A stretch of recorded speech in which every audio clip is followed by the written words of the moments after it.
The best coverage of the top stories in sports. The Sports Wrap with Jason Page starts now. Indeed it does on a Monday. Great to have you with us all across America and Canada. We love you, Canada. Lots to do over the next 60 minutes. Fix my microphone. Feels like it's a little soft. Tino Pattigno joins us later in the show. Apparently, all they do is have bangers in Atlanta when it comes to NASCAR.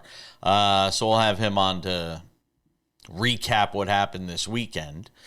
But we start things out in the NFL today. Why not a little NFL conversation with our friend Sam Yarnell, who hangs out with us on the program as well, sporting his Yankees-style beard, which is now allowed. We like to remind people the Yankees now, you can sign with the Yankees if facial hair was your issue. They allowed the beards, the well-groomed beards. No? Sam? So, I mean, do we have a second on this, or do you need to get to the football? Because I got something to say. Go ahead. Say it. It's Monday. You say whatever you want. It was so ridiculous when I saw this, that they did this after this long, and like, yeah, great. But the only thing it drew my mind to was, think about what certain players have gone through. Stars, superstars even, late in their careers to try to make a championship run for a team that hasn't won a World Series in gosh darn 15 years. What are we doing here? If you really want to ring chase, you should have gone to the 2019 Nationals. That's a different story for a different day. My mind goes to and my heart aches for Andrew McCutchen, who famously cut off his dreadlocks when he signed with the Yankees or was traded to the Yankees mid-season. My gosh, they were a staple of who Andrew McCutchen was. It's really sad that it took them this long to get to this point, but finally the Yankees realized that they're in fact not better than every team in Major League Baseball. Why did I open this door? By the way, Yankees will no longer play New York, New York after losses at Yankee Stadium. Did you hear about that too? Yesterday they tested it out. They played That's Life by Frank Sinatra instead after they lost a preseason Wait, game. Just real quick. Yes, real quick. There's got to be a joke. That's life, winning in spring training? Yeah. You know what's not life? That's winning in October. People say. All right, Sam. Shedeur Sanders has decided he's not going to throw at the combine, and we continue to see this devaluing of the NFL combine each and every year, with quarterbacks in particular who've decided they're just going to call their own shot. They're going to hold their own throwing days. They're going to do it on their terms. But for me, I look at Sanders and I say, you were a guy that was viewed as the top pick in the draft. Now you've started to slip when you look at the betting odds, the third or fourth best favorite. I don't get it, Sam. You look at where his draft odds are right now. I don't get the decision. He has fallen behind Travis Hunter. He's plus 750 over on FanDuel, which is like the last one clinging to the tier of relevance. Hilarious considering mid-season in the NFL, he was 4-1 and the clear-cut favorite.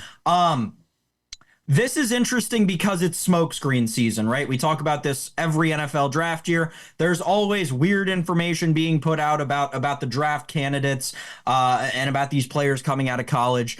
I think that it's weird that he does this now because it's generally a way that players can combat smokescreen season, right? So kind of a head scratcher here from Shedeur. Listen, I've told you all season I wasn't sold on him in the pros. This is only going to further more that idea. You know what's funny to me, though? I mean, we go through an entire season, and it just goes to show you how many times we become prisoner to the moment in these things. Because we've watched Shedeur Sanders now for 2 full years at Colorado.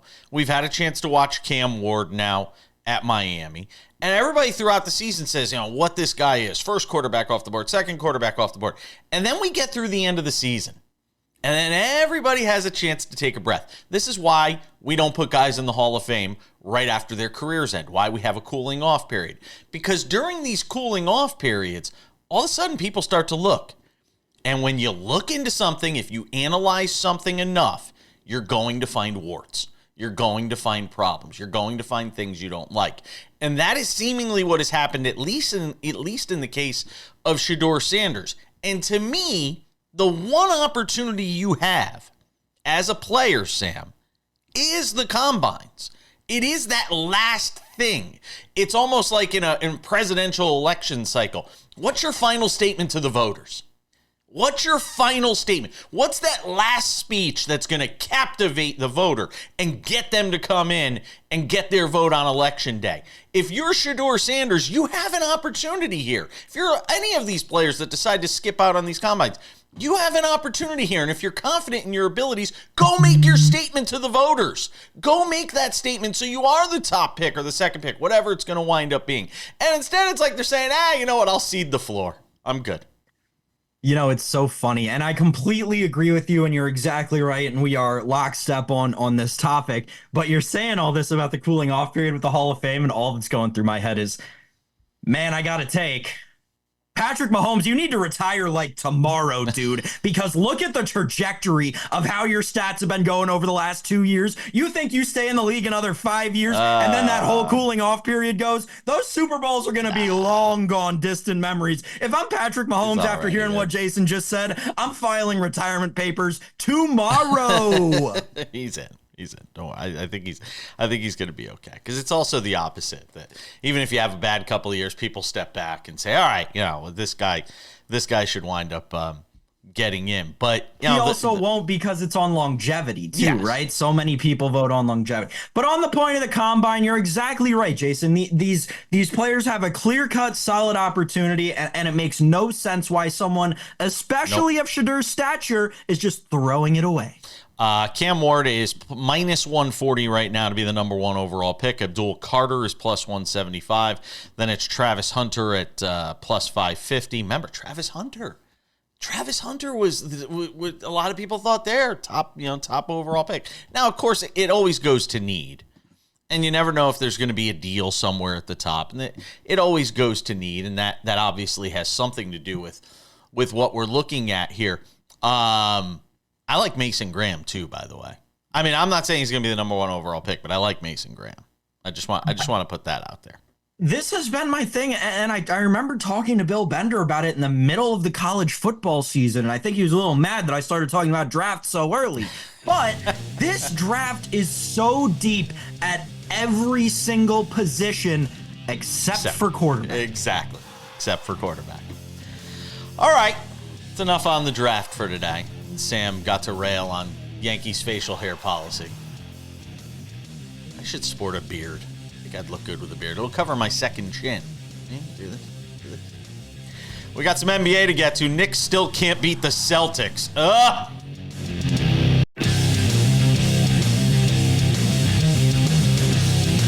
Coming up in 10 minutes, which is the greatest of the greatest? Something got me thinking about it. We'll talk about it in 10 minutes. You'll have to stick around for that. Sam Yarnell is here. You got me in the mood today. Not gonna lie. For the show. You got me in the mood today. I had a long weekend. I was in California all weekend. We had bowling. We had a bowling tournament. I bowled 9 games this weekend. I almost died in the middle of the Mojave Desert on Friday. And I'm not even exaggerating. So I had quite the weekend, and I came in here today a little tired, and you got me up. I'm not gonna lie, you got me. Again, man, can I just say anything right? You got me in the mood to do the show. Let's just leave it at that. That's what I'm here to do. I'm here to fire the people up. That is my job. Executive fire up guy. I like it. I need your energy today. Couple of NBA items I want to get. There's really a lot of NBA items I could get to today. But from an on-the-court perspective, let's talk about the Lakers finally doing something they hadn't done in a while. The Nuggets have basically mollywopped them at every turn. And the Lakers did a number on Denver over the weekend. I think they had 4 guys with over 20 in the game. It was never really in doubt. And this is, look, I watched them lose against the Jazz the other day.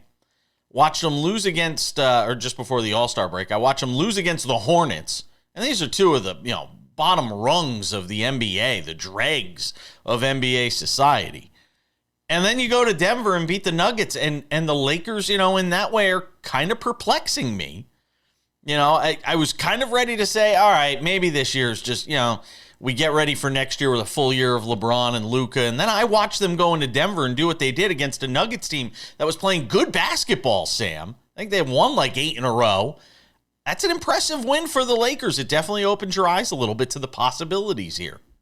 It does, until you realize that the Denver Nuggets played one of their worst games of the season, and the Lakers still only led by 10 at half. I'm sorry, I hate to say it, and I know I said it when the Luka trade, or when I got back from the Luka trade happening, but this Lakers team is good. They're not good enough to beat their arch nemesis, the Denver Nuggets, in a 7-game series. The Denver Nuggets turned the ball over 22 times in this game. They're averaging 13 turnovers a game this regular season. The Denver Nuggets shot 40% from the field. They played a horrible basketball game. And yeah, the Lakers needed 32 out of Luka to win this game by 23 points. The Lakers are good. They're just not a championship basketball team. Look, they may or may not be. The reality is, if we start boiling it down to who are championship teams, the list might be 3 or 4. But we have to try to make an argument for somebody being able to make a deep run and get into a position where maybe they could surprise somebody. And I still think the Lakers can be that team. If you gave me Sam Yarnell's money and said go ahead and bet on him, or bet on a dark horse for the finals, I don't know if they're my first pick yet, but they're certainly near the top. After the Celtics, Thunder, Cavaliers. I mean, literally, it's 3 teams, Sam. It's Celtics. All right. It's Let me ask you this, Celtics, Thunder, and Cavaliers. Let me ask you this then. In the Western Conference, we're talking about just a ticket to win the Western Conference, not necessarily saying you're going to bet it, but if you had to take a flyer on one of these teams to win it, would you rather the Los Angeles Lakers or their cross-state rivals, the Golden State Warriors? The Lakers. It's still the Lakers for me. Draymond Green could get all he wants and get up and get happy and, try and talk about, what Jimmy Butler's adding and all of that. I'm still not there yet. It's still the Lakers. If it's the Lakers or the Warriors, would I love to see Steph make one magical run with Jimmy Butler? Would that be cool? Would it be great for basketball? Would it be great for the NBA? Yeah, but I'm just not there. I think I agree with you on the premises that I don't know if I'm as sold as you, but I listen, I think the Golden State thing, and they've been really good since Jimmy got there. Yeah. They've only lost 1 game, I think. It's good, right? The Lakers seem to have more depth around the basketball rather than the Warriors. The Warriors seem a little too, I don't want to use a football term, but one-dimensional. And look, if you give me a duo of LeBron and Luka versus a duo of Jimmy and Steph, I'll still go Luka and LeBron. Not by a lot, but by enough by enough where I think it matters. The Knicks can't beat the Celtics. You just can't. You can't. I'll do Adrian from Rocky. You can't win. They can't beat them. I mean, I've given up. I thought this was the weekend. I know they still don't have Mitchell Robinson back, and we want to see what they look like with Mitchell Robinson and OG Anunoby, but I'm getting the feeling it just ain't gonna matter that when these two teams meet in the postseason, which could happen, that the Knicks just won't have an answer for the Celtics at this point. I'm very glad that you've given up. Listen, I know the stat everyone's talking about this morning is that, yes, so far through the season, we're here on February 24th, and the Knicks still haven't beaten the Cavs, Celtics, or Thunder once this season. And you're right. And Jason, I think that there are a lot of New York Knicks fans that are kind of going through the same thing you are, that we haven't seen this team completely healthy, and we haven't seen, OG with Mitchell, with Cat, with everybody. The point of that is, it's a Tom Thibodeau team. That's the whole idea. You don't ever see all those guys healthy. And if you do, it's sure as heck not in the playoffs. So while I understand your disappointment, I'm relieved to hear that you've given up. Man, well, I also have to say, part of the reason you don't see, any more depth from the Knicks is I'm looking at who else is on the roster. And after those 8 that they usually play, there just isn't a lot there right now. And I wonder if Mitchell Robinson and Anunoby get back into the lineup. If you have those two. Oh, I'm sorry, Anunoby played yesterday. But Mitchell Robinson back into the lineup, maybe, I'll still hold out a little hope. The best hope for the Knicks is they don't play the Celtics. I actually think they could beat the Cavaliers. I think they have a better shot to beat the Cavaliers in a 7-game series still. Than they do the Celtics. But if they play the Celtics in the playoffs in any sort of meaningful spot, it's probably a 5-game series. I can't even believe I'm saying that out loud. I'm just hearing myself saying it. And a little piece of me just died, I think, when I said that. The greatest of the greatest. We could do a whole show on this, and maybe we will in the future. But for today, it's just one segment, and it's next.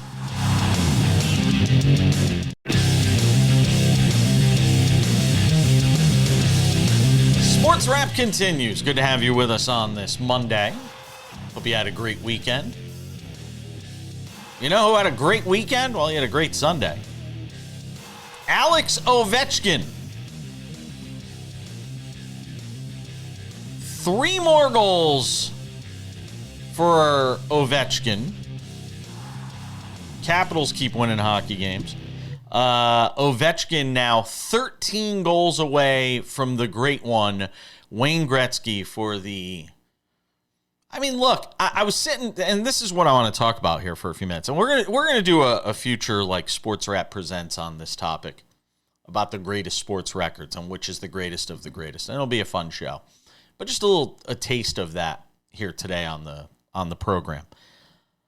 I was thinking about, the greatest records of all time, and we, numbers are great, and they all fall within different eras. So this is something that is terribly subjective. We can go forever. Cy Young's win record, all these different things. But in terms of the modern sports records, I'm starting to think, the more I think about it, that the hockey one with goals, most goals ever, it really might be one of the best, if not the best, because the sport of hockey, not to make it sound so simplistic, but how much has it really changed over the years? Yes, the athlete's bigger, faster, stronger, I get all that. But the essence of the game has never really been altered. In baseball now, you've got pitch clocks. In basketball, nobody plays defense. The rule changes, the way it's officiated. I think you can make the argument that what Ovechkin is about to do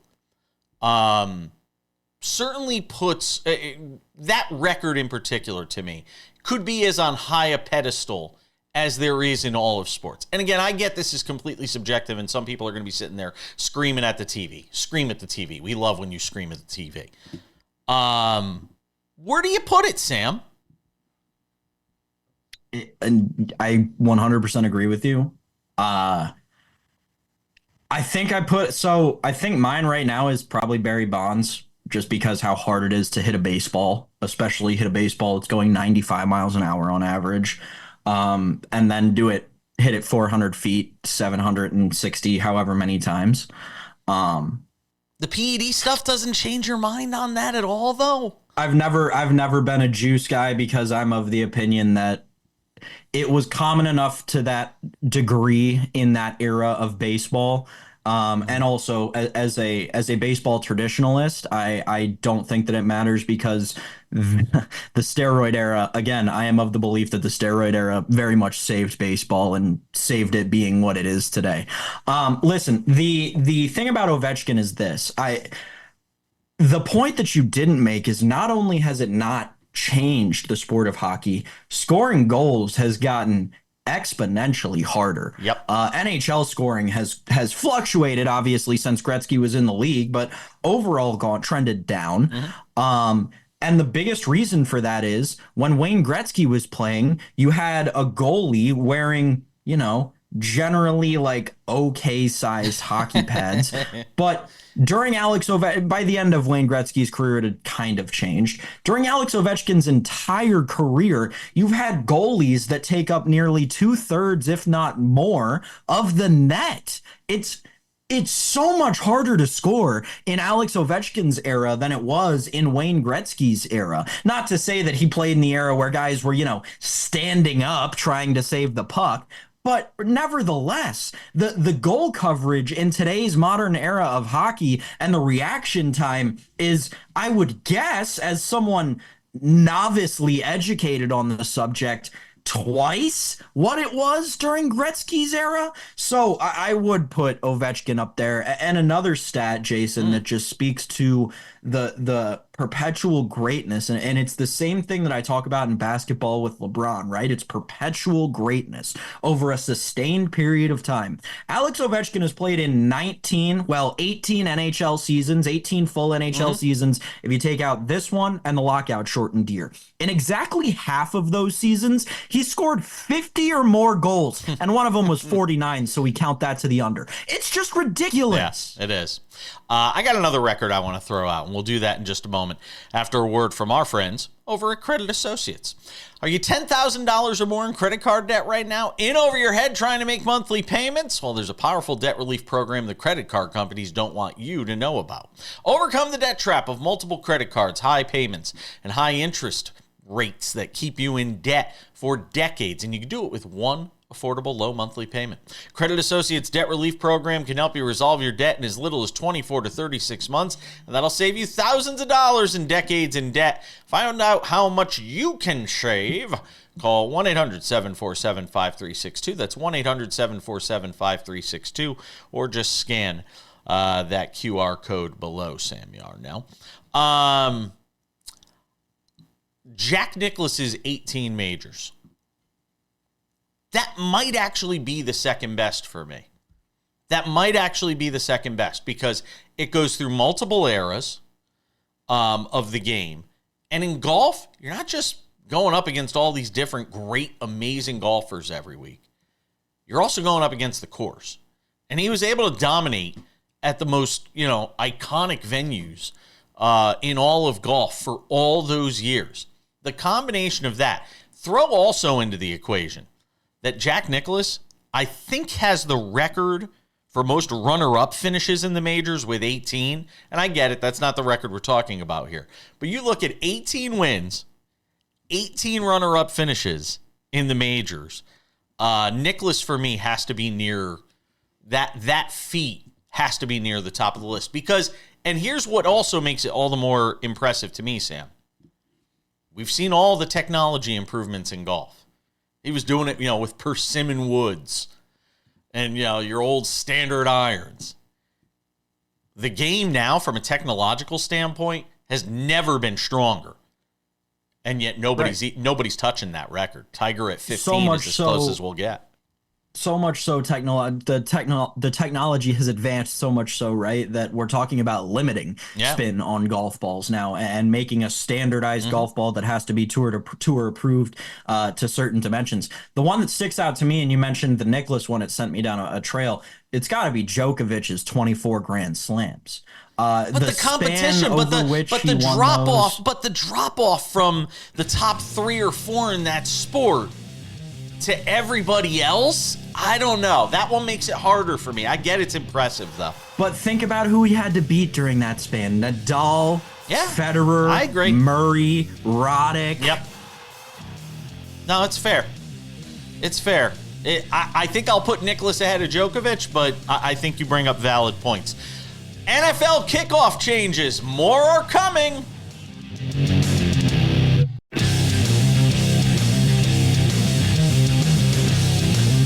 Coming up in 10 minutes, I don't even know. Will Tino Pattigno make it onto the show today? He might have just exploded into a cloud of dust yesterday after the NASCAR race in Atlanta. He might have just self-combusted, Sam Yarnell. You know him better than I do. He may have just gone. You have to hose him off the walls. We'll see what kind of mood Tino is in after the wild affair in Atlanta with another 3-wide finish in Atlanta for NASCAR. We'll recap that. Yeah, go ahead. They gotta stay. I don't know, man. Just stay in Atlanta. Just do every race in Atlanta. I'm sure Tino will provide more insight into it, but like they got to do something different than just give the win to whoever was leading when the caution light went on. It's I don't know. And I know NASCAR overtime is terrible and it's horrible and all that, and I don't know. I don't know what the answer is. They're trying. I think ain't it. I know they're trying to find solutions, though. I mean, at the Daytona 500, they let them keep going, even though there was a wreck at the back of the pack there in overtime, or at the end of the race. So I know they're giving it they're giving it their best. And I'm no NASCAR apologist by any means, but well, we'll be curious to see what he has to say about it. We'll do that coming up in about 10 minutes on the show. Lo and behold, look. It would be easy to sit here and just, crush the NFL because of what happened with kickoffs last year. Because if anybody watched it, they thought, hey, let's try this new rule. And let's see, we'll line everybody up and we'll see what happens and maybe it'll go well. Well, it didn't. Nothing changed and NFL kickoffs were still boring last year. Then you had to declare, I declare, that we're going to do an onside kick, which is stupid as well. And you can only do it at, in the fourth quarter if you're down or whatever. The NFL's at least, and look, anybody who watches this show knows, we have no problem killing the NFL when it deserves to be killed. At least they're just trying, and this is what, I think great leagues in some regards should do is, if something doesn't work, change it immediately. It's not like they tried it for 3 or 4 years. They tried some stuff last year. It didn't work very well. There could be more changes coming to the kickoff before the start of the 2025 season. So Rich McKay is the co-chairman of the NFL's competition committee. He said the new kickoff rule will likely undergo a few tweaks this season, the most likely of which is the touchback moved from the 30 to the 35-yard line, and that's going to keep teams from kicking, the ball out of the back of the end zone, because we saw a lot of that this year. McKay also said the NFL could consider moving the football 5 yards back for the actual kickoff. That's what makes more sense to me. These guys have bionic legs. They kick it through the back of the end zone. Just move it back. That's easy enough. McKay also said the NFL could consider that. Sam, at least they're trying something. Yeah, but like what? I don't know. I never understood what was wrong with it to begin with. I didn't think that. And I know injuries, player safety. Yeah, right. Sure. Whatever. Okay, great. I know that Sam Schwartzstein has done an incredible job over with the teams at AWS and the NFL and all that analytics stuff. Look at you dropping nerd names. Look at you dropping nerd names. Nice job. Definitely. Well, listen, those in the know Sam Schwartzstein deserves a lot more credit than he gets for a lot of the progress that the NFL has made with gameplay over the last however many years at this point. And I do think that like changes in the game are natural, right? And it's a progression that we have to make to continue on as a league, as the driving sports league in this country, quite frankly. All that said, I just, looking back on it, and again, hindsight 2020, it's much easier for me to sit here and say this now, but it feels like they needed to change rules about the touchback rather than the kickoff. Right? We didn't necessarily need the dynamic kickoff as much as we needed what came with the dynamic kickoff, which was a change of the touchback. And I know that bored people, but quite frankly, it bored people a lot less when they were doing it the old normal way, or at least it bored people and they didn't complain about it as much as when it bores people under the new dynamic way. So again, changes are natural and it's great to try new things. I just personally am of the belief that we need to change, or needed to change the rules around the touchback more so than the rules around the kickoff on the whole. Yeah, I don't think touchback going to the 35 is going to change a lot of people's minds. No, I really don't. No, but I'm saying instead of the 25, let's go back to the 20. It'll take away some of this incentive that players have to just knock a touchback through the back of the end zone, to your point, every single kickoff. It'll try to make the play of a kickoff a more skill-based play rather than a power-based play, right? If a kicker can not necessarily coffin corner because you don't want to put it out of bounds, but if they can pin a returner deep on the 1, on the 2, that gives them how much better of a chance of succeeding that drive. Additionally, they're talking about the onside kick. 42 onside kicks last year, only 3 were recovered. Over the past few years, this article from CBS Sports points out that they've proposed replacing the onside kick with a 4th and 15 or a 4th and 20 alternative. So that's obviously something that's being investigated, and we'll see where that goes in the offseason. And as Rich McKay also pointed out, and I think accurately so, there's one other hurdle. You need 24 votes. Right. And getting anybody to agree on anything to that extent in our world today is certainly a challenge. So that's something the NFL also has to look at. All right, let's do some NASCAR. Tino Pattigno hopefully is here if he hasn't blown up into a cloud of dust. We'll get his thoughts on the race in Atlanta next.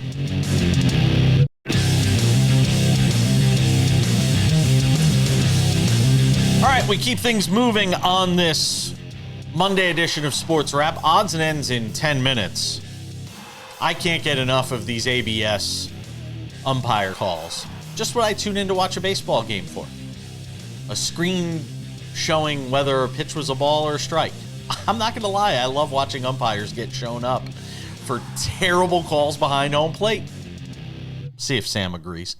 We'll also get into Greg Popovich. There was some news that came out over the weekend that was pretty unsettling when it comes to his future on the bench for the San Antonio Spurs. And my own frightening ordeal on Friday, and a special thank you to a certain group that is often unheralded in this country. We'll have that coming up as well. But let's talk some NASCAR now. I'm bringing our friend Tino Pattigno, does a great job with us every week. You can catch him on SiriusXM NASCAR radio as well with the NASCAR betting, and he helps us out with all of that and more. So another banger in Atlanta, another 3-wide finish, but were we robbed of the 3-wide finish that we should have all gotten because a caution flag comes out? And when the caution comes out in the final lap, whoever is leading winds up winning the race. In this case, it was Christopher Bell. It looked great until we found out it really didn't matter how it ended, Tino. Yeah, that was unfortunate. The fact that, so let's recap. Amazing race. Atlanta once again puts on a show. The fact that they were even in position to have a similar finish to last year when it was a 3-wide photo finish is immaculate. That's awesome to me. So Atlanta, once again, hats off to you. The drivers, pretty clean race. There were a few cautions in stage 2 that, made it less green flag racing, but overall, such a great race. We saw drivers dominate. We saw green flag passes, the most ever with 10,579 at Atlanta. But I'll say this about the NASCAR officiating. One, it's been inconsistent. No one wants to talk about officials or refs when they're play a part of, sports games. We want to remember the actions, the plays, the memorable moments and finishes. So that is unfortunate. The last couple races here have been impacted by NASCAR's officiating. But obviously it's a hard deal with them, and I don't envy being in that spot as NASCAR. 2, I think the biggest thing that people need to understand with that caution being called last night is it would have been a caution on lap 1, lap 50. So on the final lap, it should be a caution. That's where I stand with that. We're talking about driver safety here, and that's one of the most important things, obviously. So that is the most important thing. Caution had to come out. That's fine. But when people are being a little outraged about the finish being ruined and everything like that, here's what I have to stand up and say is the finish and the finishing results would not have changed regardless of caution being thrown when it did, and that caution late came out coming out of turn 2, before the backstretch and the whole 3-wide finish. And the drivers also did race to the line at the end just to be sure that that was the case. So we saw a 3-wide photo finish. Yes, that wasn't the exact finish, but it didn't change the finishing results that when at the time the caution was thrown. Bell was still the winner, Hocevar P2, and Kyle Larson P3, and they were actually all still 3 wide at that point too. So I kind of have to stand up and say, I understand people being mad at the inconsistencies of NASCAR's officiating, but when it comes to the finish itself, we got the same thing either way. We did, but this is still something that continues to trouble NASCAR. And put all aside the outrage, because there's going to be always, I mean, the loudest thing you hear are complaints. You don't hear praise. You hear the loudest things we hear in life are often complaints, Tino. How does NASCAR, and look, I'm sure this has been asked a million times of a million different people and people like you that watch the sport and love the sport every day. How does NASCAR fix this issue with regard to how you handle caution flags late in races? Not even just in terms of consistency. Does there need to be a deeper look at coming up with some other alternative aside from what we have right now? I think so. I think there needs to be a concrete rule, whatever that, like, back in the day, they used to let the drivers race to the line. And that is obviously an issue when there's cars piled up in front of you, drivers, swerving in and out, and then there could be another accident on top of that. So that will never be back. They used to have the overtime line where if the drivers raced to a certain point, then the caution came out, then it's over, or if they didn't make it there, they do it again. So I think that could be a potential thing to come back, but the biggest thing that needs to happen in order for something to change, and, just... I understand. I know there's going to be complaints no matter what, but for a fan, it is, and especially an outsider watching NASCAR for the first time, It can be confusing. And that's the thing I definitely think with how great the racing product is, we need to put a stop to it now. I think the biggest thing is consistency. Say, if it's a caution on lap 1, it's going to be a caution on lap 50 and a caution at the end of the race, so that way everyone knows you're not pulling any punches or waiting to press the button for a caution. A caution's a caution. Because I'll also say this, the other big component of this, let's be honest, it's betting. And, the betting stuff also impacts, you've got people putting thousands of dollars, hundreds of thousands of dollars, as a collective into sports betting, and it becomes suspect when it's subjectively called. Sometimes you call the caution, sometimes you don't. It's going to be a problem. Real quick, I only got about 45 seconds. What the win means for Christopher Bell. It's huge for Christopher Bell. Right now, they start their season off. This was JGR's first win since June of last year at New Hampshire. That's 18 races. I believe they have 5 or 6 second-place finishes within that span, something that really I was shocked to hear. So huge for him to already have that win. And going back to the finish, one last thing I'll say is It could have been a grand slam for NASCAR. That was what they were setting up to be. But unfortunately, it's a bases-loaded, it wasn't a home run. It's a balk. We call it back. It's a walk-off ball. Yeah, exactly. It's a walk-off ball. Exactly. That's what it is. You knew exactly where I was going. But still great racing product. It's a walk-off hit by pitch. It's going to do it. It's going to do it for Tino. We'll see you back here on Friday, Tino. Always appreciate it, my friend. Thank you. We're coming back. Odds and Ends wraps it up next.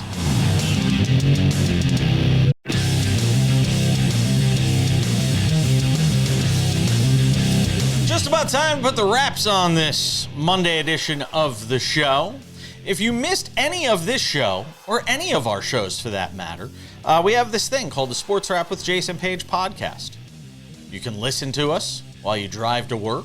We're just as good in audio form. We could be background noise while you're in bed. It's fine too. You can watch us on Spotify too, if that's what your preference is. Go and check us out. The podcast available on Spotify, Apple Podcasts, YouTube Podcasts, iHeartRadio, TuneIn, Odyssey, Amazon, you name it, we are on all of them. And now, without any further delay, it's time for some odds and ends. Presented by our friends at Credit Associates. What a performance on Saturday for Luka Doncic of the Denver Nuggets, or I should say of the Los Angeles Lakers, against the Denver Nuggets. He had 32 in a Lakers win against the Nuggets, something they have struggled to do in recent time.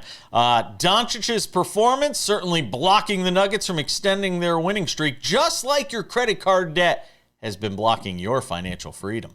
It's time to break through. Credit Associates can help you slam down your debt for up to half of what you owe. It's the kind of move you want to see in your financial game. It's Halfuary. Huh? You like that? Don't wait another quarter. Call 1-800-747-5362 today. See how much you can save. You have $10,000 or more in credit card debt. Call my friends at Credit Associates. When it's time to make a play, they got your back. To see if you qualify for debt relief, call 1-800-747-5362. They're great. They'll help you on the other end of the line. Or just visit creditassociates.com or scan the QR code below. Odds and ends, Sam Yarnell. I hope it's not the end for ABS. I can't get enough of watching umpires just screw up strike calls ad nauseum. This beauty right here. Oh, look at that. Pitch is like 8 inches high. I mean, it's not even close. And it was called a strike 3 or a strike 2. I don't know. I love it. We can't get it soon enough, Sam.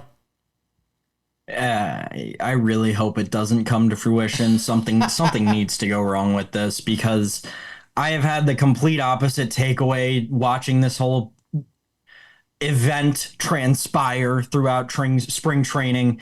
What you've done with the introduction of ABS, Major League Baseball, is you have now prevented pitching.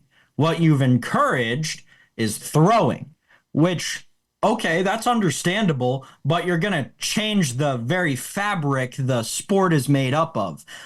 There is a very, very distinct advantage that a pitcher can get by changing eye levels and changing heights, not only for the batter, for the umpire too. As a former catcher, I do know just a little something about how you can kind of dynamically both set up and locate pitch sequences to try and trick both a batter and an umpire into thinking something's a strike that isn't actually. It's part of the art of pitching. So I just think that we're losing a major part of half of the game of baseball. Last word on this, because I have a couple other things I want to get to. Trickery, all of that stuff is great. Changing eye levels, I appreciate all that. But a strike still has to be a strike. And you still got to get it right. And if you have a chance to have something out there that gets it right, and it at least helps us establish who are the good home plate umpires, who deserves to, to still be out there, I don't have a problem with it. I hope it is here to stay, but we'll see. We'll see what happens. Greg Popovich, not going to come back this season for the San Antonio Spurs. We were bummed to hear that this weekend. Still recovering from a stroke, Sam, but hopefully we get Greg Popovich back at some point. It was kind of saddening to hear. You like to see people kind of go out on their own terms, and you wonder if we've seen the last of them on the sidelines. Right. You said the important part there, right? We like to see people go out under their own terms, and it's sad whenever they don't, let alone one of the legends of the game, let alone one of the greatest basketball coaches of all time. So yeah, very sad situation, and you just kind of hope for all the best for Pop, right? Yeah, we really do. Winningest NBA head coach, 1,390 regular season victories. Respect the game. Last thing. I had a moment on Friday. So as I explained before, I drove to California this weekend for a bowling tournament. On Friday afternoon, my husband and I were driving through the Mojave Desert, about an hour and a half outside of Las Vegas. There's a back route you can take. It's like 40 or 50 miles shorter rather than taking the highways. Well, I was doing about 75 miles an hour on a 60-mile-an-hour road. Should not have been driving probably that fast, but it's a wide open stretch. So I figured pick up a minute or two here. I hit a pothole dead on at 75 miles an hour and exploded my front driver's side tire. Thought we were going to die because the car literally lost control, went off to the side of the road. I want to say thank you, a special thank you, to the U.S. Park Rangers who so helpfully got us out of a really bad situation. There was no cell reception where we were. We were a good 30 miles from any civilization. I don't even know the park ranger's name. He didn't give us his name. But I just want to say thank you in general to our park rangers. At a time where we see services being cut across the federal government, these are the kinds of people that are losing their jobs. And if that person hadn't driven by after a million people drove by and didn't bother to stop their car, we could still be sitting in the middle of the Mojave Desert right now. So thank you to the park rangers who helped us get back to Vegas, got our car fixed, able to get to California for the weekend. Hats off to you. It's going to do it for us. Thanks to Tino Pattigno. Thanks to you, Sam. We'll see you back here tomorrow.